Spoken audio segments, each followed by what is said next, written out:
एक बार की बात है, इंसानों से बहुत दूर एक बहुत ही ज्यादा घना जंगल था, जहाँ पर इंसान आते जाते नहीं थे। इसलिए उस घने जंगल को परियों ने अपनी दुनिया बना ली थी। जब कुछ लोगों को पता चला कि इस जंगल में परियों का बसेरा है, तो उन्होंने वहाँ पर जाना बिल्कुल ही बंद कर दिया। उसके बाद से वो घना जंगल परियों की दुनिया बन गया था। अब सभी परियां और उनके बच्चे वहाँ एक साथ हंसी खुशी से रहा करते थे।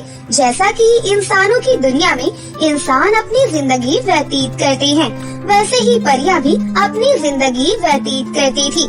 वहाँ पर भी अमीर गरीब ऊंच नीच सब कुछ वैसा ही था जैसा कि इंसानों की दुनिया में था। यार, मैं शक्तिशाली परी बनना चाहती हूँ और मैं चाहती हूँ मेरे पास बहुत ज्यादा पावर हो, लेकिन हम गरीब परी और ऊपर से अनाथ भी। हमारे ऊपर तो हाथ रखने वाला कोई भी नहीं। यार, मैंने सुना है परियों का सोने का स्कूल है।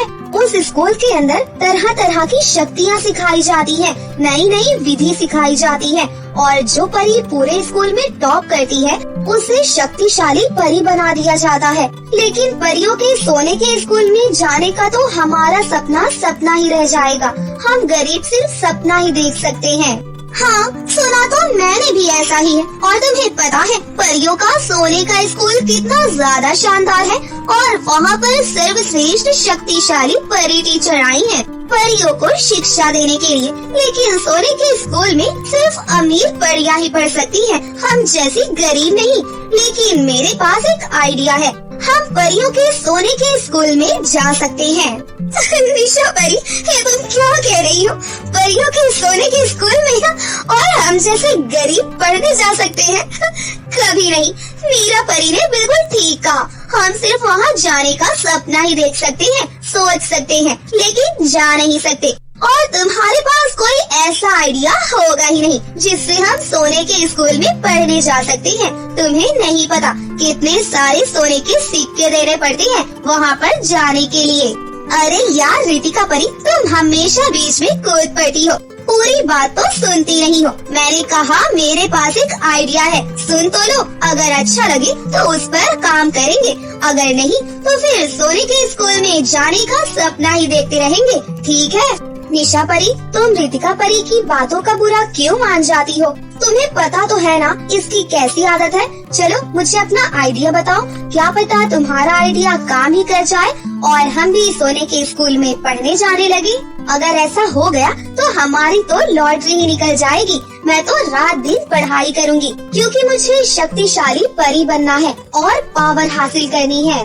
हम तीनों परी सहेलियां हैं, हमारे पास छोटे छोटे घर हैं। अगर हम 2 घर बेचकर एक घर में रहेंगे तो इतने तो पैसे मिल ही जाएंगे कि हम तीनों का सोने के स्कूल में एडमिशन हो जाए। ठीक है? और उसके बाद हम तीनों एक साथ काम करेंगे, एक साथ रहेंगे, तो पैसे भी बचेंगे और जिंदगी में कुछ हासिल करने के लिए कुछ तो करना ही पड़ेगा। हमें पहले से ज्यादा मेहनत करनी पड़ेगी और वो हम कर लेंगे। इस तरह हमारा सोने के स्कूल में एडमिशन हो सकता है। निशा परी का आइडिया मीरा परी और रितिका परी को बहुत ज्यादा अच्छा लगता है। फिर वो दोनों अपना घर बेचकर निशा परी के घर पर आकर एक साथ रहने लगती हैं। और घर बेचकर जो सोने के सिक्के मिलते हैं वो उससे परियों के सोने के स्कूल में अपना एडमिशन करवा लेती हैं और वहाँ जाकर बहुत ही ज्यादा खुश होती है और वो सभी पढ़ना शुरू कर देती हैं। मीरा परी को हमेशा से ही शक्तिशाली परी बनना था और पावर हासिल करनी थी, इसलिए वो मन लगाकर पढ़ाई करती है और निशा और रितिका परी से ज्यादा काम भी करती है। और वो पढ़ाई में बहुत ही ज्यादा इंटेलिजेंट थी, जिस वजह से सभी टीचर्स उसकी बहुत ज्यादा तारीफ करती थी।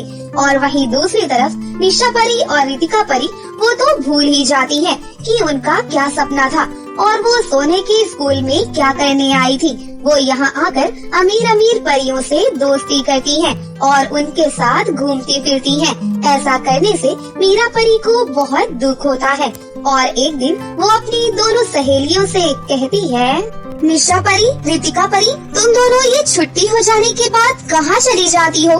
हमने परियों के सोने के स्कूल में एडमिशन लेने से पहले क्या वादा किया था कि हम एक साथ काम करेंगे, लेकिन तुम दोनों 24 घंटे घूमती रहती हो और पढ़ाई तो बिल्कुल भी नहीं करती। अगर तुम दोनों पढ़ाई नहीं करोगी तो अपना सपना कैसे पूरा करोगी?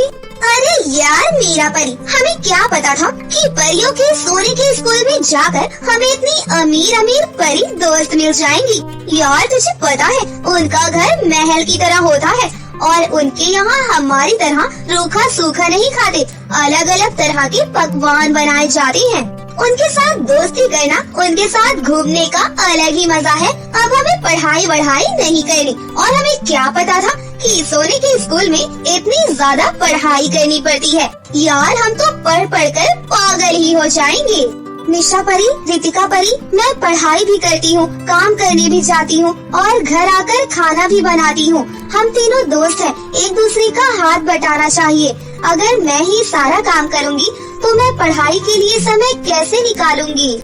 मीरा परी, अब तो बहुत ज्यादा ही बोल रही है। हम कुछ नहीं कह रहे हैं तो फटाफट बोले ही जा रही है। देख, तेरा सोने के स्कूल में एडमिशन हमारी वजह से हुआ है। ज्यादा ज्ञान देने की जरूरत नहीं है। तू मेरे घर में रह रही है, चाहूँ तो अभी के अभी तुझे निकाल सकती हूँ। इसलिए चुपचाप काम कर। और अगर तुझे किताबों का कीड़ा बनना है तो तू ही बन। शक्तिशाली परी और पावर तुझे हासिल करनी थी। हमें सिर्फ परियों के सोने के स्कूल में जाना था, सो हम चले गए और वहाँ जाकर हम अपनी जिंदगी एंजॉय कर रहे हैं। निशा परी और रितिका परी मीरा परी को जवाब देकर वहाँ से चली जाती है। लेकिन मीरा परी उन दोनों की बातों का बुरा नहीं मानती और वो घर का काम भी करती, बाहर मजदूरी करने जाती और मन लगाकर पढ़ाई भी कर रही थी। ऐसे ही एक दिन क्लास टीचर सभी परियों को बाहर गार्डन में लेकर जाती हैं और उनसे कहती हैं, मैंने अभी तक तुम्हें अलग अलग तरह की शक्तियाँ सिखा दी हैं, लेकिन अब जो मैं तुम्हें सिखाने जा रही हूँ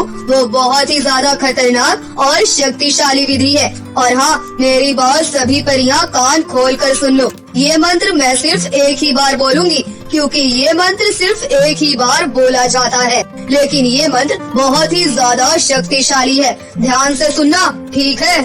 ऐसा कहकर टीचर सभी परियों को वो मंत्र एक बार बोलकर बता देती है। सभी परियां सुन तो लेती हैं, लेकिन किसी को भी वो मंत्र याद नहीं होता, सिर्फ मीरा परी के सिवा।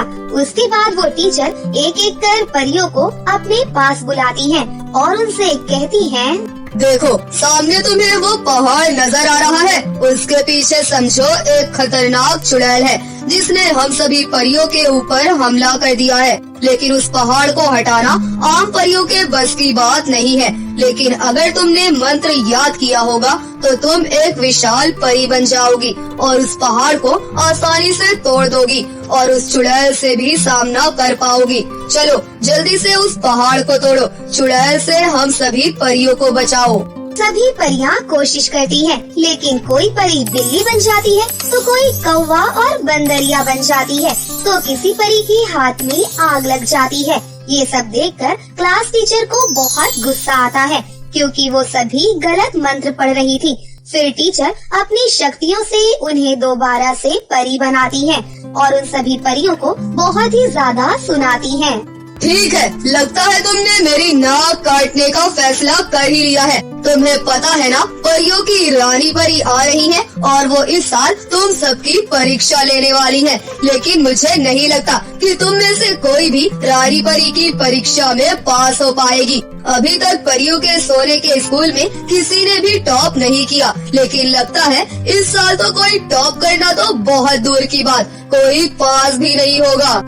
मैम, आई एम सॉरी, वो मैं वॉशरूम चली गई थी। मैम, मैंने अभी तक अपनी शक्तियों का इस्तेमाल नहीं किया, मैं भी करना चाहती हूँ। जब पूरी क्लास की परियां नहीं कर पाई तो तुम कैसे कर पाओगी? तुम भी नहीं करोगी। चुपचाप अपनी जगह पर जाकर खड़ी हो जाओ। वैसे भी मेरा बहुत ज्यादा मूड खराब है। मैम, एक मौका तो दीजिए। आपने सबको एक एक मौका दिया है तो मुझे भी दीजिए। मीरा परी के बार बार कहने पर क्लास टीचर उसे एक मौका दे देती है और जैसे ही मीरा परी अपनी आंखें बंद करती है और टीचर का बताया हुआ मंत्र पढ़ती है तो वो एक विशाल परी बन जाती है और वो सामने के पहाड़ को मिट्टी में मिला देती है और जो नकली चुड़ैल थी उससे भी मुकाबला करती है। ये सब देखकर क्लास की सभी परियां चौंक जाती हैं। फिर क्लास टीचर और सभी परियां भी मीरा परी की बहुत ही ज्यादा प्रशंसा करती हैं। वेरी गुड मीरा परी, वेरी गुड। तुमने तो मुझे खुश कर दिया, मेरा गुस्सा चुटकियों में छू मंतर कर दिया। तुमने इतना बड़ा मंत्र याद कर लिया, सच में तुम बहुत ज्यादा इंटेलिजेंट हो। अगर ऐसे ही इतने बड़े बड़े मंत्र तुम आसानी से याद करती रही तो मुझे पूरा भरोसा है कि तुम इस साल हमारे स्कूल में टॉप करोगी और हमारे स्कूल का और मेरा नाम रोशन करोगी। वेरी गुड बेटा। रानी परी नेक्स्ट वीक आ रही है, अपनी तैयारी जोरों शोरों से करना, ठीक है? फिर क्लास टीचर मीरा परी के लिए सभी बच्चों से क्लैपिंग करवाती है और उसकी बहुत ही ज्यादा प्रशंसा भी करती है, जिस वजह से निशा परी और रितिका परी जल भुनकर राख हो जाती हैं। और वहीं दूसरी तरफ मीरा परी रानी परी के सामने परीक्षा देने के लिए रात दिन मेहनत कर रही थी कि तभी निशा परी रितिका परी से कहती है, अरे यार रितिका परी, ये सब क्या हो रहा है? मीरा परी तो आगे बढ़ती ही जा रही है और उसका सपना लगता है पूरा होने से कोई नहीं रोक सकता। वो तो अब शक्तिशाली परी बन ही जाएगी, उसकी मेहनत रंग ले आएगी। लगता है हमसे बहुत बड़ी गलती हो गई। अगर मीरा परी हमसे आगे निकल गई और उसने टॉप कर लिया तो वो शक्तिशाली परी बन जाएगी और हमारे ऊपर कितना हंसेगी। नहीं, ऐसा नहीं हो सकता। हम उसे आगे बढ़ते नहीं देख सकते। अब आगे नहीं बढ़ने देंगे। पहले तो बड़े आइडिया दे रही थी, ऐसा कर लेंगे वैसा कर लेंगे। ये सब कुछ तेरे आइडिया की वजह से ही हो रहा है। मैं तो कहती हूँ उसे अपने घर से बाहर निकाल दे। तेरा ही तो घर है। जब दर दर की ठोकरें खाएगी, रहने के लिए जगह नहीं होगी तो वो पढ़ाई नहीं कर पाएगी और रानी परी के सामने परीक्षा भी नहीं दे पाएगी। फिर कैसे टॉप करेगी? हमसे तो पीछे ही रह जाएगी।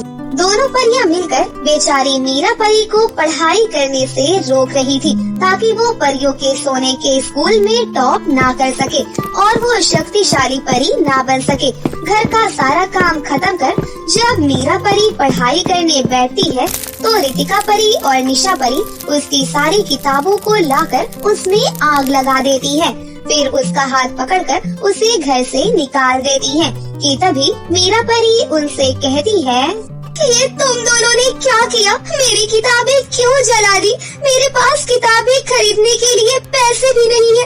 ऊपर से तुम मुझे घर से बाहर निकाल रही हो। निशा परी, रितिका परी, ये तुम दोनों को क्या हो गया है? हम तीनों दोस्त जब तक परियों के सोने के स्कूल में नहीं गए थे तो हमारी दोस्ती कितनी अच्छी थी, लेकिन वहाँ जाने के बाद पता नहीं हमारी दोस्ती को किसकी नजर लग गई। तुम दोनों बिल्कुल बदल गई हो। ये आंसू हमें दिखाने की जरूरत नहीं है। हम तेरे आंसुओं से पिघलने वाले नहीं हैं। ये घर निशा परी का है तो वो तुझे अपने घर से निकाल रही है। वो तुझे नहीं रखना चाहती और हम नहीं चाहते कि तू सोने के स्कूल में टॉप करे और शक्तिशाली परी बने। इसलिए हमने तेरी किताबें भी जला दी और अब तू इस घर में नहीं रहेगी। आई बात समझ में? चल जा यहाँ से। ये तुम दोनों क्या कह रही हो? अगर मैं शक्तिशाली परी बन जाती और मेरे हाथ में पावर आ जाती तो सबसे पहले मैं भला तुम दोनों का ही करती, क्योंकि तुम दोनों मेरी सच्ची दोस्त हो। मैं शक्तिशाली परी सिर्फ अपने लिए नहीं बल्कि पूरे परी लोक के लिए बनना चाहती थी ताकि मैं अपने परी लोक के लिए कुछ अच्छा कर सकूं। मैं अपने लिए शक्तिशाली परी नहीं बनना चाहती थी, आप सबके लिए बनना चाहती थी। हाँ, हम अच्छी तरह से जानते हैं कि तू किसके लिए शक्तिशाली परी बनना चाहती थी। जब पावर हाथ में आ जाती है तो कोई किसी को नहीं देखता और हम तो फिर भी तेरे दोस्त थे। तू हमारे बारे में क्यों सोचती? इसलिए हमने तेरी किताबें जला दी और तू अब मेरे घर में भी नहीं रहेगी। जा यहाँ से। आज से तेरा हमारा कोई रिश्ता नाता नहीं। ऐसा कहकर निशा परी और रितिका परी धक्के मारकर बेचारी मीरा परी को निकाल देती है।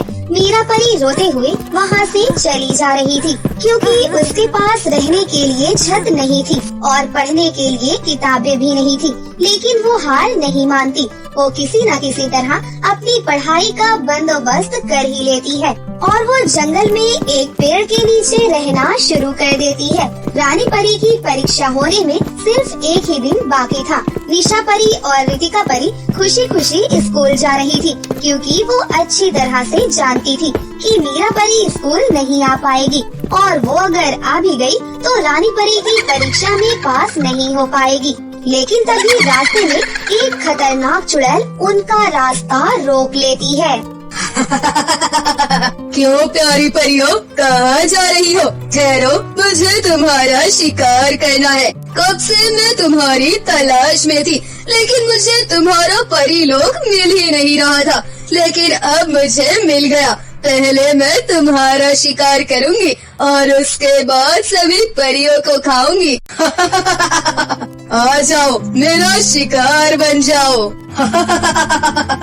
इतनी बुरी चुड़ैल को देखकर दोनों परियों की हालत खराब होने लगती है। उन्हें बहुत ज्यादा डर लग रहा था, क्योंकि वो शक्तिशाली परियां नहीं थी, इसलिए वो चुड़ैल का सामना भी नहीं कर पा रही थी। रितिका परी और निशा परी चुड़ैल से मुकाबला करने में पूरी तरह से जख्मी हो जाती हैं, और जब वो पूरी तरह से जख्मी हो जाती हैं, तो चुड़ैल उन्हें खाने वाली होती है कि तभी वहाँ पर मीरा परी आ जाती है। ओ चुड़ैल, पीछे हट जा, तू मेरी सहेलियों को नहीं मार सकती। अगर तूने मेरी सहेलियों को जरा भी चोट पहुंचाई तो मुझसे बुरा कोई नहीं होगा। तेरी मौत बहुत ही ज्यादा खतरनाक होगी। तू नहीं जानती कि मैंने परियों के सोने के स्कूल में शिक्षा प्राप्त की है। मेरे अंदर बहुत ही ज्यादा शक्ति है। अगर तू पीछे नहीं हटी तो मैं तुझे छोड़ूंगी नहीं।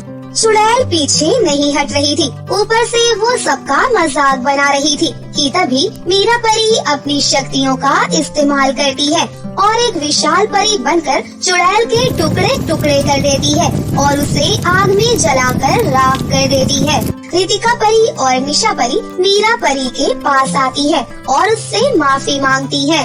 मीरा परी, हमें माफ कर दो। हमने तुम्हारे साथ कितना बुरा किया और तुमने फिर भी हमारा साथ दिया, हमारी जान बचाई। सच में तुम बहुत अच्छी परी हो और बहुत अच्छी शक्तिशाली परी बनोगी। तुम ठीक कह रही थी, तुम अपने लिए शक्तिशाली परी नहीं बल्कि हम सभी परियों के लिए बनना चाहती थी। हमें लगा कि तुम शक्तिशाली परी बनकर पावर हासिल करने के बाद हमें भूल जाओगी और हमारे ऊपर बहुत हंसोगी। मीरा परी, हमें अपने किए पर पछतावा है, हमें माफ कर दो।